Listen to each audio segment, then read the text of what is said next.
ಬೆಳಗಾವಿ ಜಿಲ್ಲೆಯ ಅಥಣಿ ತಾಲೂಕಿನ ಸೀನಾಳ ಗ್ರಾಮದಲ್ಲಿ ಕೇಂದ್ರೀಯ ವಿಶ್ವವಿದ್ಯಾಲಯ ಸ್ಥಾಪನೆಗೆ ಮಂಜೂರಾತಿ ಸಿಕ್ಕಿದ್ದು, ನಾಯಕರ ಮಧ್ಯೆ ಕ್ರೆಡಿಟ್ ವಾರ್ ಕೂಡ ಶುರುವಾಗಿದೆ. ಇದರ ಶ್ರೇಯಸ್ಸು ಪಡೆಯುವುದಕ್ಕಾಗಿ ಸಂಸದೆ ಪ್ರಿಯಾಂಕಾ ಜಾರಕಿಹೊಳಿ ಹಾಗೆ ಮಾಜಿ ಡಿಸಿಎಂ ಲಕ್ಷ್ಮಣ್ ಸವದಿ ಮಧ್ಯೆ ಈಗ ಪೈಪೋಟಿ ನಡೀತಾ ಇದೆ. Sir, and regarding my constituency, I would like to ask the minister through you. There is a Kendriya Vidyalaya in the Athani and plus Gokak.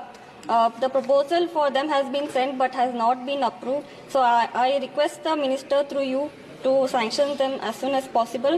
ಈ ಇಬ್ಬರು ನಾಯಕರು ವಿಶ್ವವಿದ್ಯಾಲಯದ ಮಂಜೂರಾತಿಗೆ ನಮ್ಮ ಪ್ರಯತ್ನ ಫಲ ನೀಡಿದೆ ಅಂತ ಹೇಳ್ಕೊಳ್ತಾ ಇದ್ದಾರೆ. ಪರಿಣಾಮವಾಗಿ ನಾಯಕರಿಬ್ಬರ ಬೆಂಬಲಿಗರ ಮಧ್ಯೆ ವಾಗ್ವಾದಗಳು ನಡೀತಾ ಇದೆ. ಸೋಷಿಯಲ್ ಮೀಡಿಯಾದಲ್ಲಿ ಅಭಿಮಾನಿಗಳ ವಾರ್ ಶುರುವಾಗಿದೆ. ನಿಮ್ಮ ಪ್ರತಿಷ್ಠೆಯಲ್ಲಿ ಯೋಜನೆ ಹಳ್ಳ ಹಿಡಿಯುವಂತೆ ಮಾಡಬೇಡಿ, ಶೀಘ್ರ ಅನುಷ್ಠಾನವನ್ನ ಮಾಡಿ ಅಂತ ಹೇಳಿ ಪ್ರಜ್ಞಾವಂತರು ಮನವಿ ಮಾಡುತ್ತಿದ್ದಾರೆ.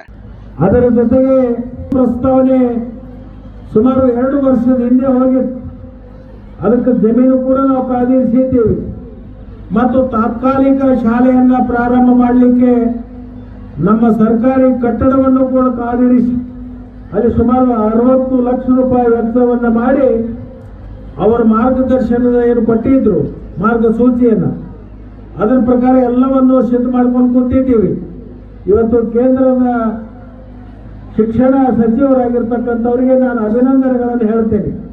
ಕಾರಣ ಏನಂದ್ರೆ ಕಳೆದ ತಿಂಗಳ ಸಚಿವ ಸಂಪುಟದಲ್ಲಿ ಅದನ್ನು ಅನುಮೋದನೆಯನ್ನು ಮಾಡಿ ಕೇಂದ್ರೀಯ ವಿದ್ಯಾಲಯ ಅಥಣಿಗೆ ಮಂಜೂರು ಮಾಡಿರ್ತಕ್ಕಂಥದ್ದು ಅಂತ ಹೇಳಿ ಸಂದರ್ಭದಲ್ಲಿ ನಾನು ಹೇಳಿಕ್ಕೆ ಬಯಸ್ತೀನಿ.